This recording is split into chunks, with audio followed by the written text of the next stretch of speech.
Fitzgerald. This is Dubai Works, where we interview the business leaders making a difference in this great city. That business with scalability was very interesting to me. I like building something that has legacy.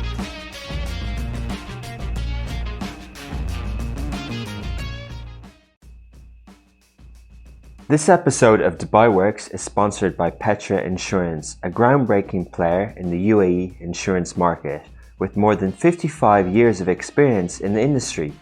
Petra Insurance offers a range of products to individuals and companies, providing quick solutions and the advantage of paying in installments.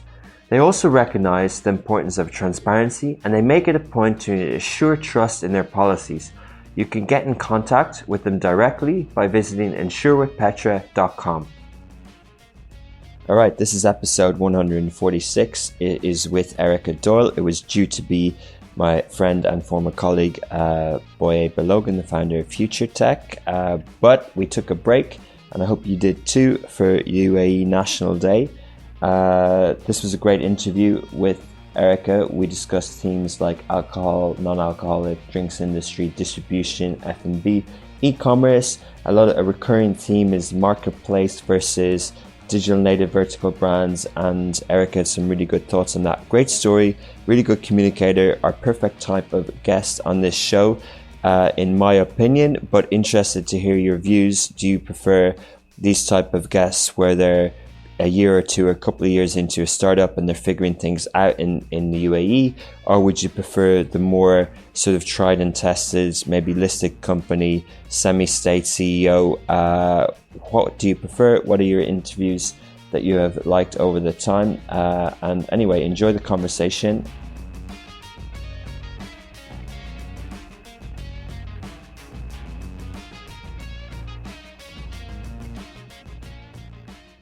Welcome back to another episode of Dubai Works Business Podcast. I'm joined with Erika Doyle. Hi, Richard. Hi. Good morning.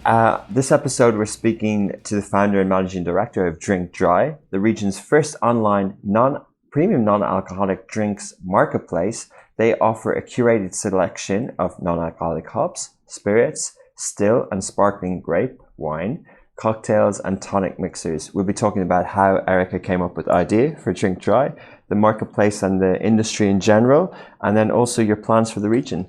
Okay, thank you for having me. And good morning. Good morning. Thanks for coming into to our studio. Pleasure. We didn't know if we were going to do this on Zoom, but it's good to be in person, right? It's so much nicer. I think I think the world did a great job last year doing business over Zoom and trying to make those connections, but there's nothing quite like sitting face to face and looking at you and being able to really relay the passion and what we do with Drink Dry, and in general, sitting with somebody face to face. Yeah, we're not really in the metaverse yet. Conversations on Zoom just aren't the same. It's not the same. It's not the same. You don't get to feel the person. You don't get to really understand them. Yeah, in all ways. Yeah, I get it. Cool. So we can talk about the pandemic, but let's talk about how you came up with Drink Dry in the first place. So I think I'll start off with a little bit of background, my own personal background, because it all kind of links into where we are today.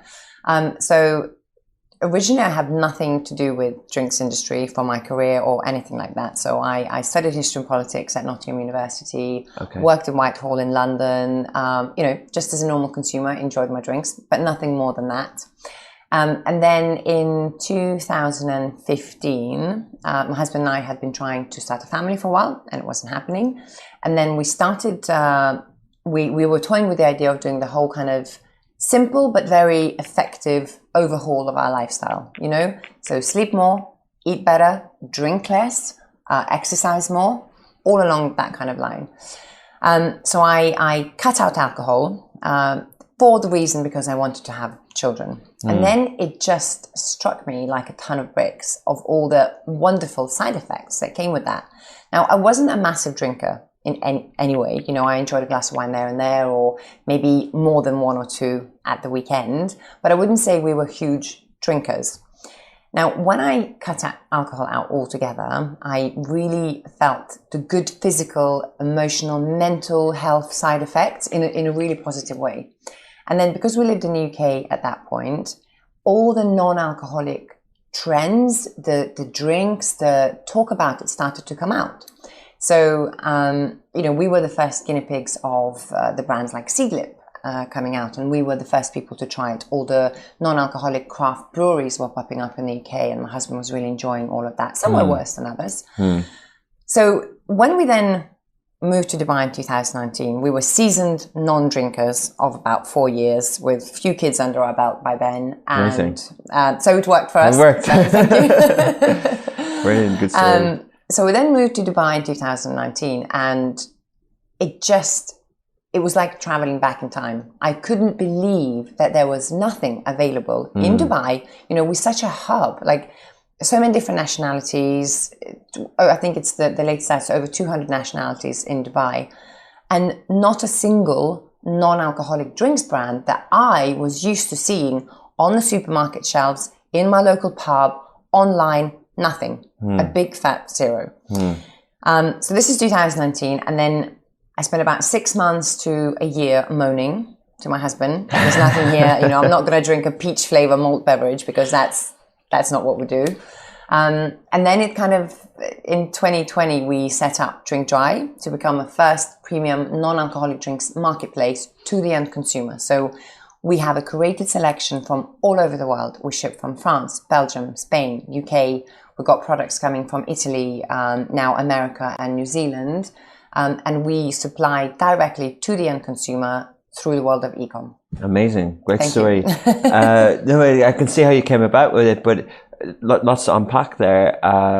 Let's talk a little bit about the last bit. So the products that you have, I've seen on your Drink Dry store website. Yes. They do look premium. You have, you know, and how you described it there, you're not making the drinks, so you're selecting the best around the world. And can you talk about some of those products, the names of them, and what a consumer gets, basically? Sure. So I think the biggest challenge that we have as Drink Dry store is breaking the taboos and the barriers of what non-alcoholic drinks are. Traditionally, they're terrible. The taste is bad, full of sugar. You know, it's a grape juice in a champagne style bottle. When you open it, you feel like giving it to your kids. It doesn't taste nice, you know. So we spent about 12 months in 2020 sourcing these products, trying to find products that tasted premium, that were healthy, that, you know, so I'll give you a couple of examples. So our best sellers are premium Belgian beer, blonde beer, a 0.0% alcohol. Pilsner taste, or the taste is spot on. Yeah. I guarantee you, if I gave you a bottle of chilled beer, you wouldn't know the difference. In the first pint or bottle you have, you wouldn't know the difference. That is non-alcoholic. All the taste profiles are there, the hop flavors, the experience of it, the color, the foam, everything is there, you know.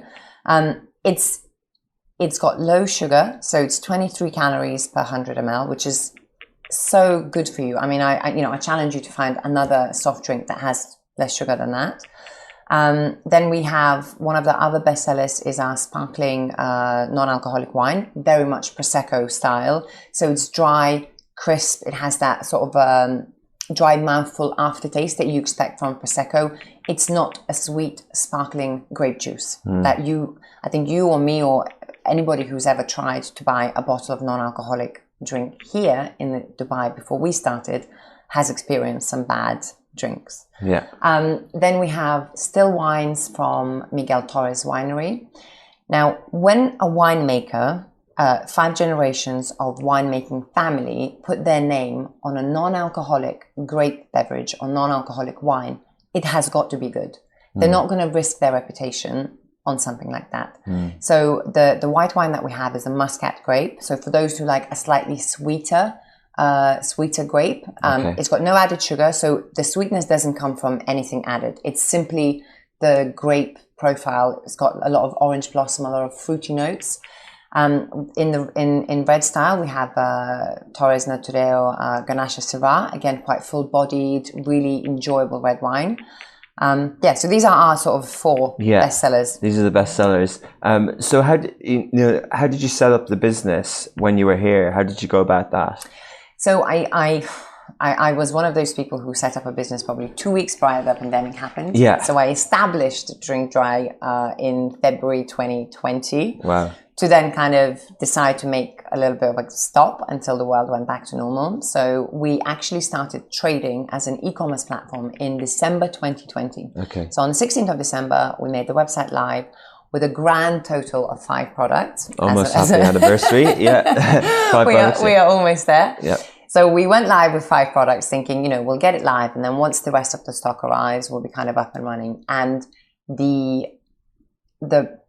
feedback, the demand was just overwhelming. We sold out in the space of probably 4.5 weeks. So at the end of January, we were flying in stock because we couldn't wait for stock that was on sea coming here. Amazing. So it just proved to us that the demand has been here and it was here for some time. There was just no one offering the supply of it, right? So we started off as an e-commerce business to the end consumer because I think for the non-alcoholic drinks, because it's still a niche business anyway, you've got to know your consumer, you've got to understand them, you've got to know how to speak to them, how to present the product to them, how to market it to them, you know, you've got to explain it to them. So that was always our business model. We wanted to be an e-com, that's where the future is going. But then what we found almost accidentally, the retail chains, the retail stores started approaching us for these products because they are exclusive to us. If you or a business or a restaurant or hotel want to list and sell our products, you have to come by us. So they started approaching us to get the products into the supermarkets and the restaurants as well. The same. So the retail followed first. So we launched the business as in a trading sense in December 2020. By March, we were present in 5 supermarket stores and then expanded to another 11 by November. And that changed how you set up the business. Is it different to set up an e-commerce platform and a drinks distributor? Are you Entirely. You know, so the business plan that we wrote for us in October, we had to rip that up altogether, and we had to redo our cash flow position because once you go into retail, you're talking different numbers, you're talking different margins, you're talking different people you need to employ who understand logistics, everything. Exactly.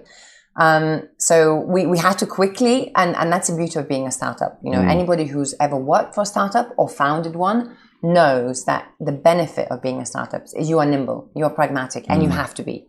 So we then brought in a team on board who helped us navigate the very complicated channels of retail, which I didn't have experience in. What was your experience after history and politics? What you studied?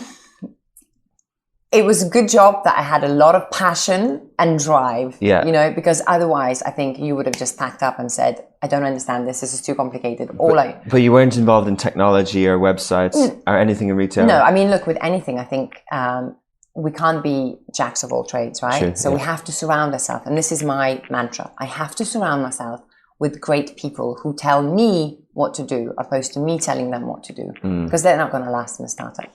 So we brought in people who had experience working with retailers, speaking their language, being able to negotiate with them, you know, because it's quite cutthroat. Yeah. So we did that. So in March, we were up and ready. So we had a team of 3 people who managed the retail side for us, and they still do it, and they do it very, very successfully for us. We're now in with a different retailer in Abu Dhabi, and we've got another 3 signed up for 2022. Amazing. So that's been a side of our business that we didn't anticipate, but has naturally and organically grown to be a really important part for us. Then I would say so we had the Gulf Food in February, and that's when I first started to see the potential in on-trade, in the hospitality industry. Okay. Hotels, restaurants, cafes, mainly unlicensed as well. And I think that gets kind of forgotten. There are so many wonderful eateries that people go and enjoy that are unlicensed. Wow. Yeah, it's such an opportunity, isn't it? Exactly, right? So again, we then saw that as a potential. I don't have experience in operating in on-trade. I can talk about non-alcoholic drinks and my passion and the products that I have. I can tell the buyer, you know, for 2 hours the process the product is made. I don't necessarily know the execution element of it. I don't know how it works. So we then brought in a 2-people team to manage that side for us. We partnered up with a distributor here, because that's a whole different operation, you know, to be able to make 50 deliveries a day, small deliveries to different hotels, restaurants to facilitate their day-to-day needs it's a different kind of game. Yeah. So we partnered up with an FMCG distributor, which we are super happy with, and then we launched into the world of hospitality. Yeah. Yeah. Be quite serious. Sorry. You launched into hospitality. Okay. So, and did you raise funds? We have a private investor. So Yeah. when we started the business, we had somebody who operates in the drinks industry in the region, who believed in what we were trying to do.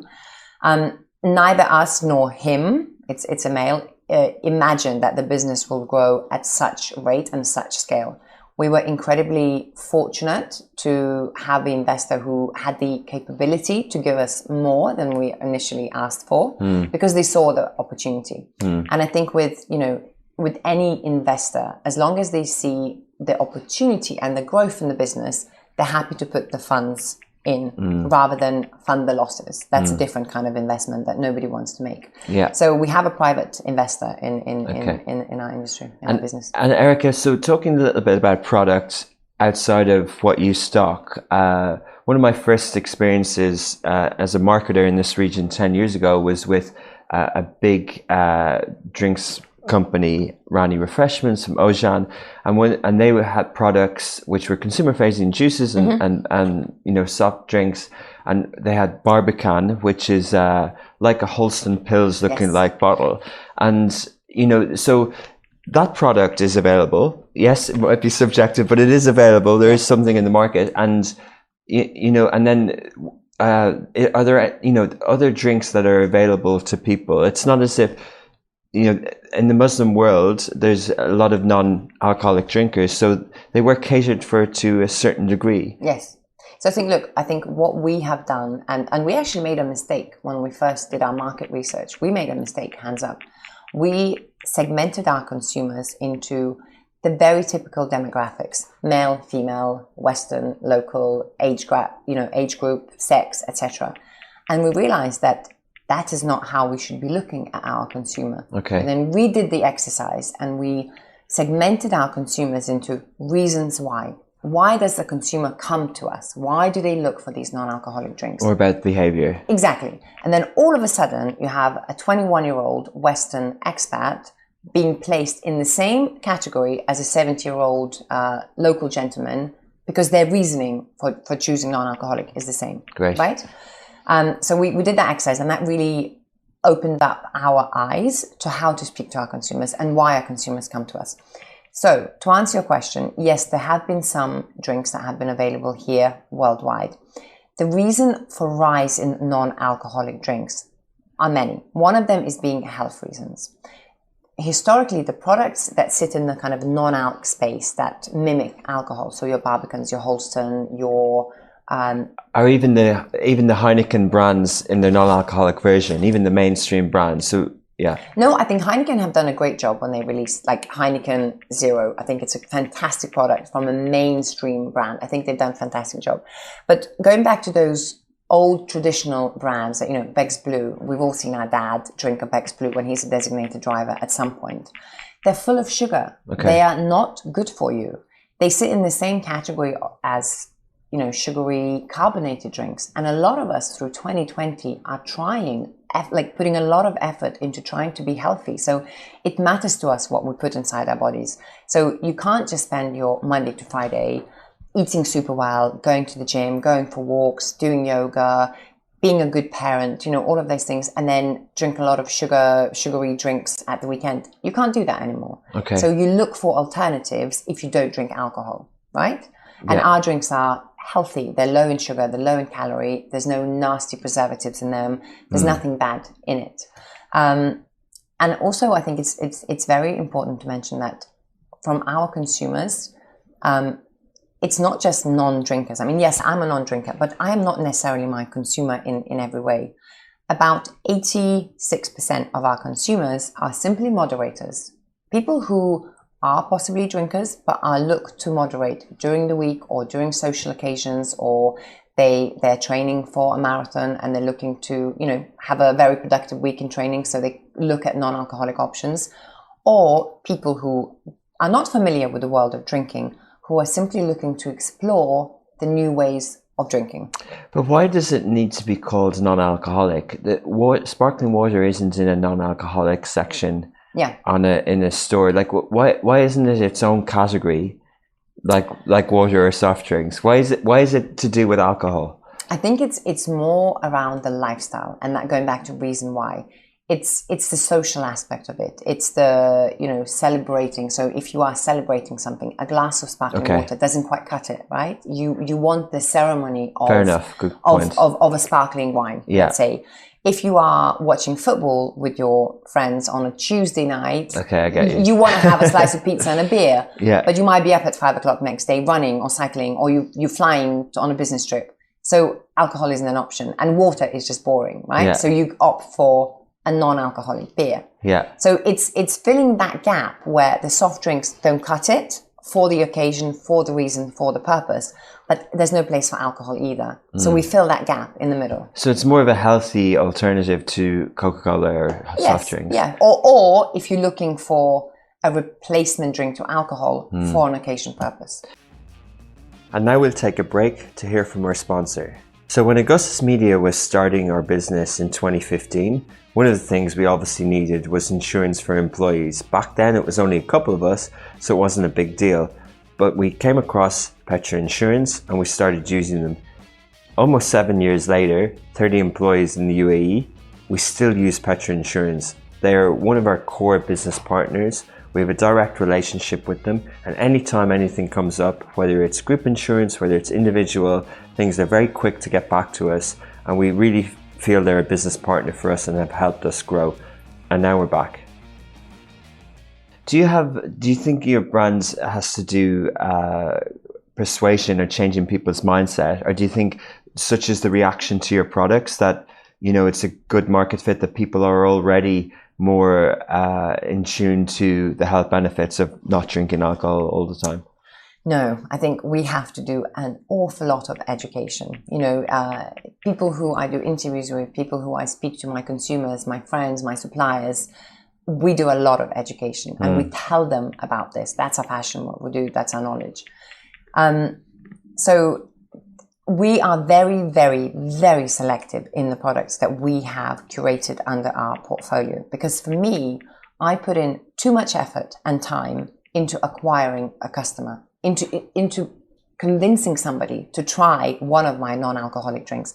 And I can't afford for that product to be bad quality. Yeah. So we only have probably about 40 different products on our marketplace, but they are all very carefully selected. So I know if somebody's buying a non-alcoholic beer and they're looking forward to trying it, they will be pleased with it. They will be impressed. That's our goal, is to impress people with our products. So we are very selective, and we make sure that it's premium, that the quality is there, the what they're looking for is there. So once they try one product, they trust us to try something else that's slightly out of their comfort zone. Or if we bring in new products, our consumers trust us that if they're bringing it in, it must be good, because everything else I've tried is good. Okay. And the people who make these products, whether they've traditionally made wine or whether they're startup businesses in their country who've come up with a new drink formula that's more healthy, a good... Obviously, market entry is really hard, so having a partner in this region is good for them. But do you think that you've been able to be successful early on because there aren't those type of companies here? Correct. Okay. I think so. And why do you think that is? Why aren't they here?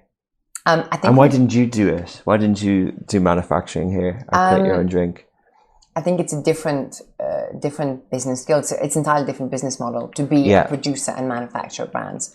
I think there are a few questions in there, so I'll try to break them down. I think the reason nobody else has done it, because when I had the idea of a marketplace, my initial thought process was, I'm going to approach all these big FMCG distributors and ask them, hey, what is in the pipeline? Surely you see the world exploding in non-alcoholic drinks. What do you guys have in the pipeline? So I did that, and the answer from every single one of them in early 2020 was a big fat nothing. Really?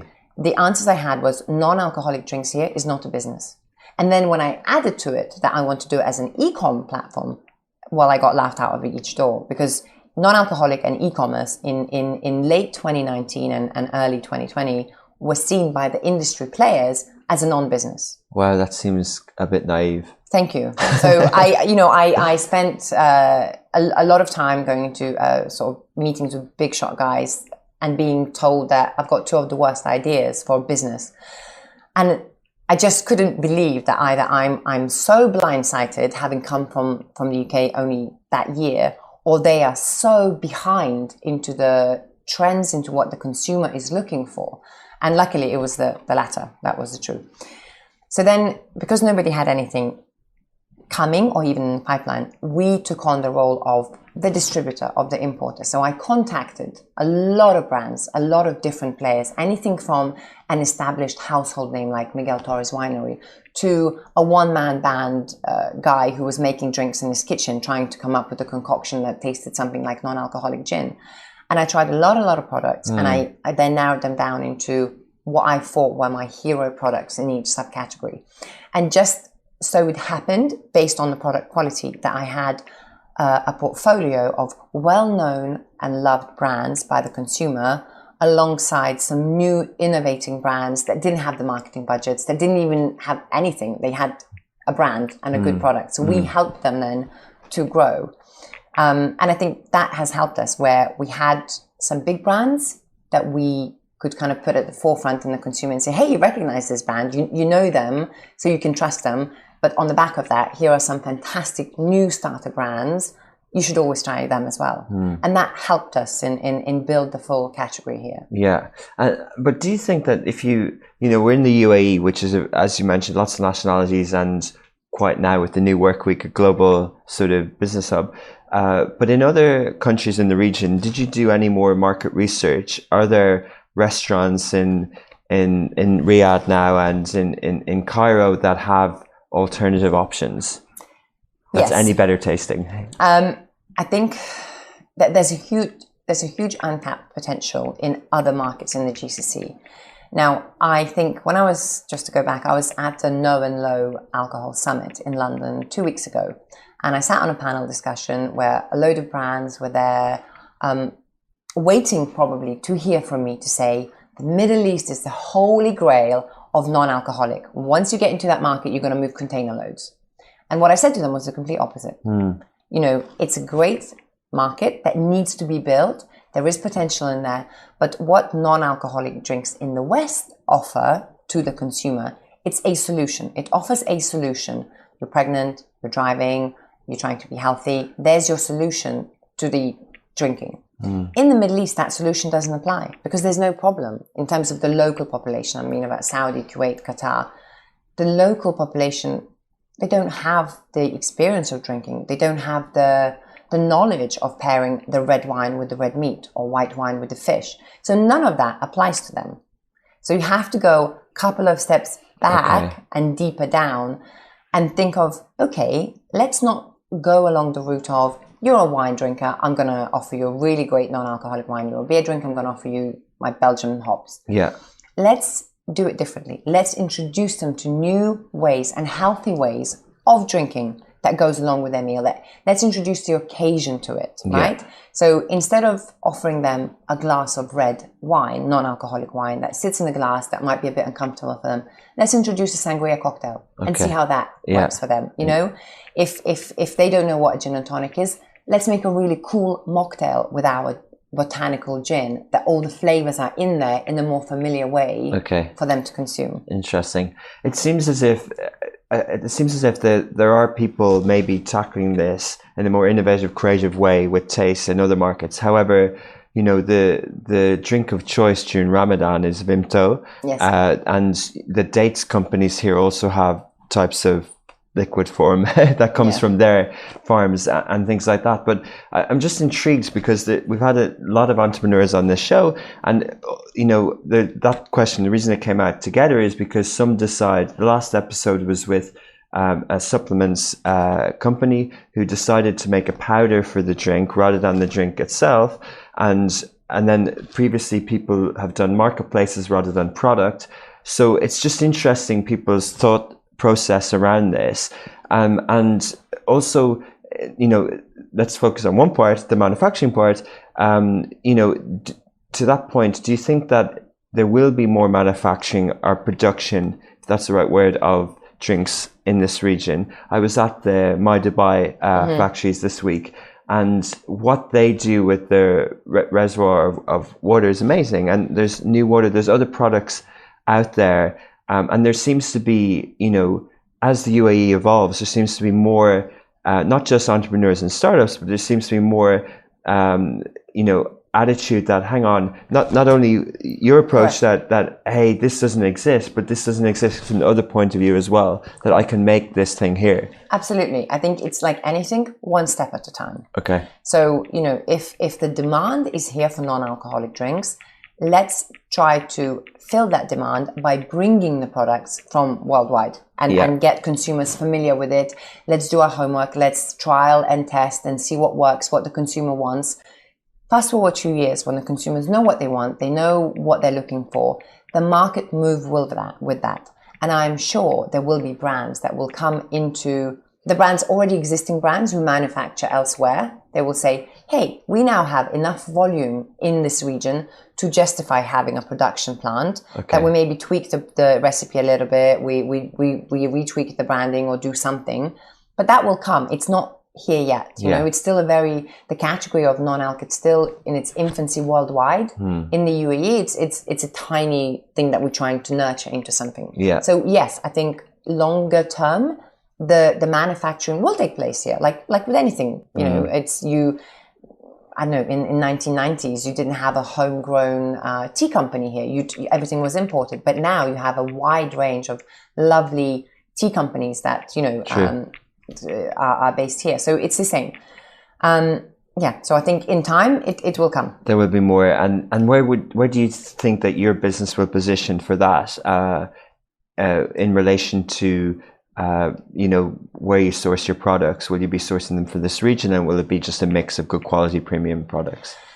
I think for me, it's if whoever is manufacturing it here are doing a better job than a supplier elsewhere, it's an easy choice. I will buy it from them here, you know. And but if it's not as good, then I wouldn't list it on Drink Dry Store. But also, it's as the market of non-alcohol grow, there's more space for more products. So we might have 40 products on our marketplace now, and it's enough at the moment. But we have to grow that number by the end of next year, because the consumer is getting a bit bored of the same. They want something new. They want to open their horizons. More people are coming into our consumer database, so they're looking for different options. So there will be room for different brands, different products coming into this market. Were you, switching tack a little bit, were you surprised with the caliber of restaurants in the UAE and the fine dining? And do you think that, you know, they need the type of solution that you're providing? Yes, I think they do. And it took us a long time, and I have learned a lot from the guys that we brought in from the industry. You know, they taught me how to speak the hospitality's lingo to convince them to buy these products, right? So I think one thing is clear. We are not catering for people who are coming to a restaurant to drink fine wines. Because it's not. They're coming to a restaurant to drink fine wines, and they're coming to a restaurant to have nice food. We are catering for those people who come into a restaurant for fine wines that don't drink, that normally would sit with a water, a glass of Coke, or another mocktail. And they will not have more than one in the night, because it's full of sugar, and you're just not going to have, right? You're not going to have 2 mocktails with a really nice steak. That's where we come in with our product range, that we cater for those consumers who choose not to drink that night, but they still want to go out and enjoy the products. And that's where, if you as a F&B venue in Dubai, in the UAE, are not yet listing a good, whether it's our products or somebody else's, if you're not yet listing good quality non-alcoholic alternatives, you are not in with the trend. It's as simple as that, you know. If you take 5 guys, right, and 4 of them drink lager and 1 drinks Guinness, the lot will go where they serve a good pint of Guinness, because that drinker cares where his good pint comes from. It's the same with non-alcoholic. If you have a group of people who are going out, and the non-drinker or person who's not drinking that night knows that X venue serves superb menu of non-alcoholics, he will encourage the whole group to go to that restaurant. Interesting, because they do have, non-alcoholic, but as you said, they don't have that sort of premium brand on their menu. Yeah. And to that point, you've introduced us and me, and printed out the list of products in the press release, and I wasn't aware of them, right? But I think that might be a little bit of a problem, because sometimes when there's a new category of drink, there's a celebrity associated with it, or there's a big name where the awareness happens. Is that happening in your sector? It is happening. So if you kind of take a step out, and if you look at the non-alcoholic or alcohol-free drinks industry as a whole worldwide, there are some discrepancies in what is non-alcoholic. So in the West, in UK, Europe, America, anything below 0.5% alcohol is considered non-alcoholic. So you have a much wider choice of beers, wines, spirits, anything. It's the choice is vast. And the typical percentage of a beer, just for those? Probably, I'd say about 5%. Okay. Right? That would be about 5%. So at 0.5%, you could have a ripe apple that would have, a ripe banana, that would have a similar percent. Wow. You couldn't drink enough of the 0.5% anything to make you feel under the influence. Your body breaks it down faster than you can drink it, right? Interesting. So it's fully non-alcoholic in whichever way you look at it, and that's why the kind of deviation is allowed. They're not adding alcohol to it. It's just from the natural. Yeah. Exactly. It's just from adding natural ingredients. It's, I don't know, fermented yogurts have a slight percentage of alcohol if you took a pot of yogurt and tested it, Yeah, wow. But in this region where we are limited to a 0.0. So the craft makers who make these non-alcoholic drinks, and if they want to be in this region, they have to put in extra effort and extra talent and extra secret and extra recipe and extra ingredient, whatever is their gig that they're doing. Just to clarify, sorry, you're limited by the fact that alcohol is illegal in some countries, or you can't put a non-alcoholic label for something below 0.5%. It's the liquid inside. So everything that we bring in gets tested by local authority here. And it's got to be the liquid inside, whatever it is, the liquid inside has to be 0.0% alcohol. To sell, or just call it non-alcohol? To sell. Even in the UAE where you can sell alcohol? Yes. If it's 0.5, it has to go through the alcoholic distributors, because then it would be classed as alcoholic. Okay, does that make sense? Yeah. So we are limited here as Drink Dry, and if we bring in a non-alcoholic drink here, it's got to be a 0.0, whereas a non-alcoholic drink in UK or Europe can be a 0.5 and below. So that's why the range here will always be smaller. The offering here will be smaller.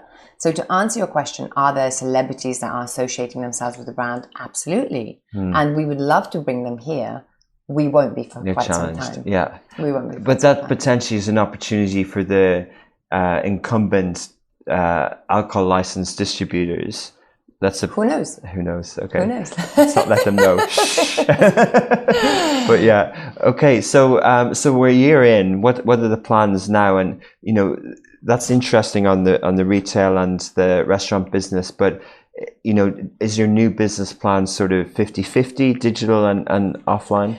So I think November was the first month when B2B side of our business took over from B2C, and B2C has been growing like that. So we're super happy with the speed of growth on the e-com side, direct consumer.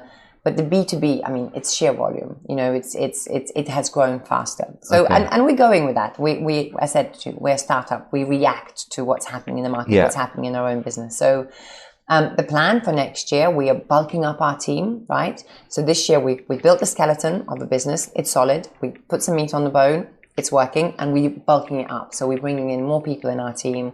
We're going to try to, bring in as an example, in-house graphic designer. So we're not relying on freelancers. We're going to do a lot more in-house, so we can be more creative. We can reach our consumer better. Yeah. And it's a big focus for on-trade and retail and B2B, and creating different touch points throughout our consumers' everyday life for them to see these products. So if in a month you go to a barbershop, we are now working with a few barbershops where list our drinks. So you go, oh, I see this brand, and then you pop into your local supermarket. Oh, the same brand is there, and then you pop into your local pub or Friday brunch somewhere, and you see the non-alc on the packages. You see the same brand. that's the goal for next year, that the brands are visible and we reach our consumer, not just from our e-commerce, not just bombarding them with our digital media ads, but throughout just everyday life. Interesting. And Drink Dry, what would you like the consumers to know of that? Of Drink Dry? Yeah. I mean, look, my goal, what I try to do, and I tell everybody about this, it's a lifestyle. Drink Dry is a lifestyle, and I want people long term to associate non-alcoholic with Drink Dry. So whether they're doing Dry January or whether they're looking to cater for a pregnant friend over Christmas, if they think non-alcoholic, they think Drink Dry, and they go, "Oh, I know where to go." We are a natural choice for where to go because people trust us. They know that if they come on our e-commerce platform, drinkdrystore.com, they know that whatever they buy, their guest or themselves will be happy. So we're encouraging people this year to take part in Dry January, and I think this will be the first year where Dry January is a thing in Dubai, and we take credit for that. So I want to get to a point where in the menu listings in hotels, restaurant, it doesn't just say non-alcoholic drinks, that it says Drink Dry recommends, because the consumer trusts us, they trust our brand to recommend the products to them. That's what I was looking for. So you do want it to be a brand, not like an education platform. So Drink Aware, in certain countries they have those websites, and also you don't want it to fall into the background of a distributor that no one knows of and the brands take over. You want Drink Dry to be the platform that people are aware of. Look, there's still a lot of education to be done. So we are there to educate the consumer about what we are. But it's commercial entity rather than Exactly. We're not anything like Drink Aware, because as I said to you, a vast majority of our consumers are simply moderators. They still enjoy their alcoholic beverage during the weekend or whatever it is. Yeah. And that's perfectly fine. We serve that need for when alcohol isn't acceptable and water is boring. We come right in the middle of that. Yeah. So we talked off air at the start, just through your surname, and I mentioned I was Irish as well. And what I find amazing is I moved here 10 years ago, and I never have to explain whether I'm drinking or not. I never have to explain. But in Ireland, you can't go anywhere. You have to explain. And it's really annoying, right? It's really annoying, and it's culturally kind of, part of the culture and part of society. How can you? I was at the Irish Business Network last night, the Christmas party, and I had to explain why I'm not drinking. And there was a lady beside me who had to say she's not drinking for 15 years. These conversations don't come up in other forums. They don't come up at the GQ Awards last night. They don't come up, but they come up at the Irish Business Network. Yeah. Do you think that will ever change? Yes, and I'll tell you why. Because in Europe, it's already changing. So let's say I gave up alcohol 6 years ago, and as a consumer who lived then in the UK, I was asked this question day and night. Everywhere I went, parents' evening after school where they serve wine, why am I not drinking? Because I'm not drinking. A dinner party, a friends gathering, anything, like a pregnant friend's baby shower, why are you not drinking? I was asked this question. You're pregnant too. all the time. Yeah. But now when I go back to the UK 6 years later, and if I say, I'm not drinking, do you know what happens? Nobody asks me the question. The absolute opposite happens. They say, what would you like to drink instead? I have non-alcoholic wine, I have non-alcoholic beer, I have XYZ. So the conversation has moved already, and I think that shift will also come here eventually. Amazing. In the expat communities. Great. Well, pleasure listening to you today. Really, I can see you're a passionate, good communicator, and wish you well with Drink Dry. Thank you. Thank you so much for letting us share the story of Drink Dry. Thank you. So that was really interesting. I always learn from the guests, and with Erika it was no different. Wishing them well, and definitely will try them out. It's a good time. Erika talked about Dry January, but there's also the festive period when people will be stocking up and entertaining, having gatherings. So check out Drink Dry Store website. It also is obviously coming up to the end of the year. We will have a few more episodes the next few Thursdays, probably around 3 left. But some of the end of year wrap-ups have come out already, such as Spotify's typical wrap-up, usually for music, but they do it for podcasts now. And I want to give a shout out to one of our biggest listeners on Dubai Works podcast, Faisal Khan, who shared a message that this was his most listened to podcast in 2021. So thank you, Faisal, and thank you for everyone else that's listening. Also, thank you to Shahir, who's our producer, who arranged the interview, but he's on leave in his native Oman at the moment, and Ali Baba, who stepped in and did a wonderful job. Thank you, Ali. Thank you, everyone, and please do subscribe and rate the podcast wherever you're listening, and also subscribe if you want to watch in full and watch any of our other live streams or other shows, mostly in Arabic. You can go on to smashy.tv or the Android or iOS apps.